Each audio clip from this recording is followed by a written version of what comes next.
नमस्कार, मेरा नाम गुरु है। मैं यूनिट 8 अंडरग्राउंड केबल के बारे में आपको बताऊंगा।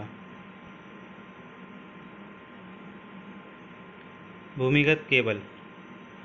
एक भूमिगत केबल में कुछ उपयुक्त इंसुलेट सामग्री के साथ कवर किए गए एक या अधिक कंडक्टर होते हैं और एक सुरक्षा कवर से घिरा होता है।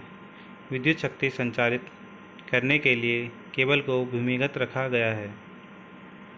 केबल एक कंडक्टर है जो एक इंसुलेट माध्यम और विरोध परत द्वारा कवर किया जाता है। इलेक्ट्रिक पावर को या तो ओवरहेड लाइनें प्रणाली या भूमिगत केबल सिस्टम द्वारा वितरित किया जा सकता है। भूमिगत केबल लाभ और नुकसान। लाभ: तूफान या बिजली के माध्यम से नुकसान की कम संभावना। भूमिगत केबल लाभ और नुकसान। लाभ: तूफान या बिजली के माध्यम से नुकसान की कम संभावना। कम रखरखाव लागत। गलती की कम संभावना।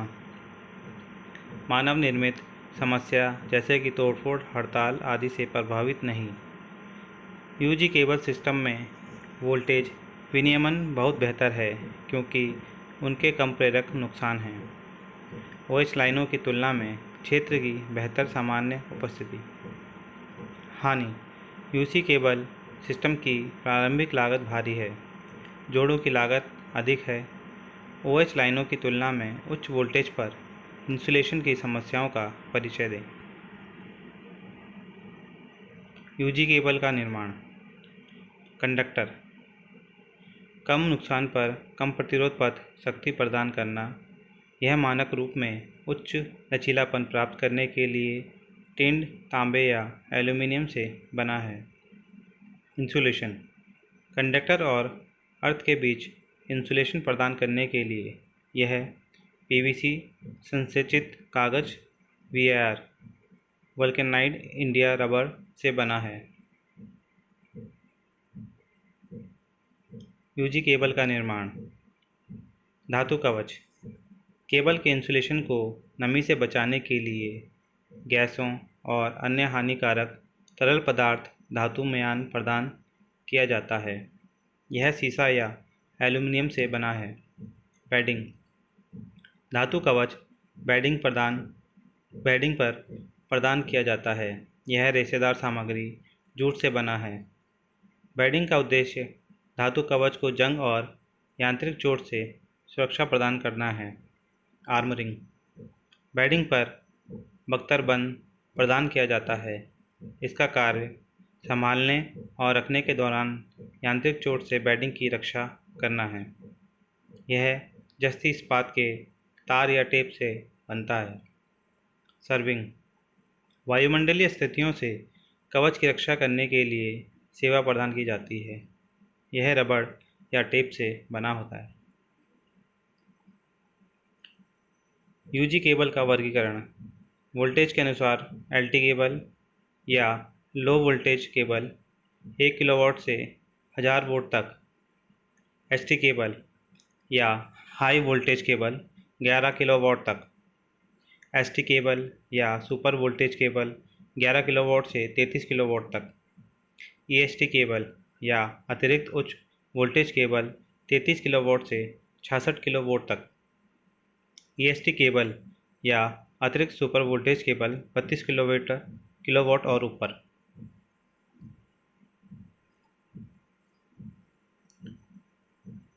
यूजी केबल का वर्गीकरण। कार्य के आधार पर voltage cable.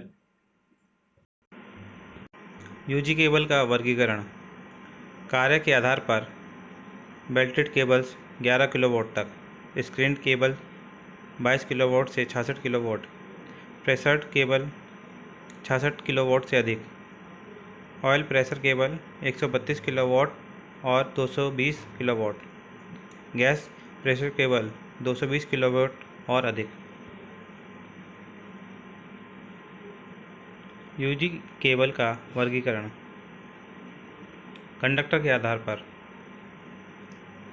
Single core cable, 2 core cable, 2 और आधा कोर केबल, 3 कोर केबल, 3 और आधा core cable, 4 core cable, multi core cable.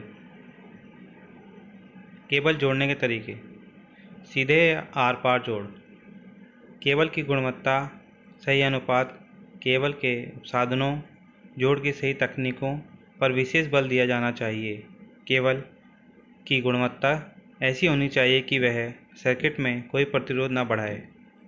Cable से जुड़ने में कार्यरत सामग्री और तकनीकों को सभी सेवा शर्तों के तहत पर्याप्त यांत्रिक और विद्युत सुरक्षा दी जानी चाहिए। जोड़ों को जंग और अन्य रासायनिक प्रभावों के लिए प्रतिरोधी होना चाहिए। केबल जोड़ने के तरीके: टी जोड़। यह जोड़ 11 किलोवाट तक सीमित है। इन जोड़ों को या तो कास्ट रेजिन किट या CI से जोड़ या तो ढीले हुए रेजिन किट या PILC केबल के लिए स्लीव्स के बिना या के साथ बॉक्सों तथा XLPE केबल्स के लिए ढाले हुए रेजिन किट के बनाए जाते हैं।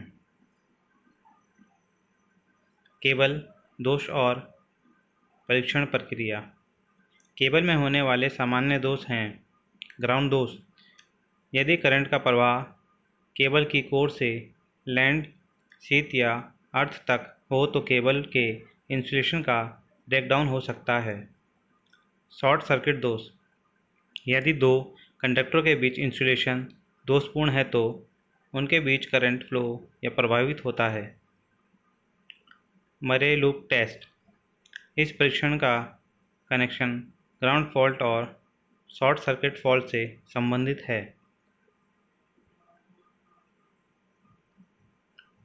केबल दोष और परीक्षण प्रक्रिया: वर्ली लूप टेस्ट: इस परीक्षण में हम प्रयोगात्मक रूप से कुल लूप प्रतिरोध को केबल की ज्ञात लंबाई और उसकी प्रति यूनिट लंबाई के प्रतिरोध की गणना करने के बजाय निर्धारित कर सकते हैं। इस समस्या का इलाज दोनों ही मामलों में एक समान है। नमस्ते, मेरा नाम गुरु है। इसके साथ आप अपना यूनिट 8 पूरा करते हैं। अंडरग्राउंड केबल के बारे में अब आप बिजली से संबंधित सभी अवधारणाओं को जानते हैं। मैं आपके प्रश्नों को हल करने में आपकी मदद करूंगा। अपने प्रश्नों को प्रस्तुत करने के लिए कृपया नीचे दिए गए लिंक पर जाएं।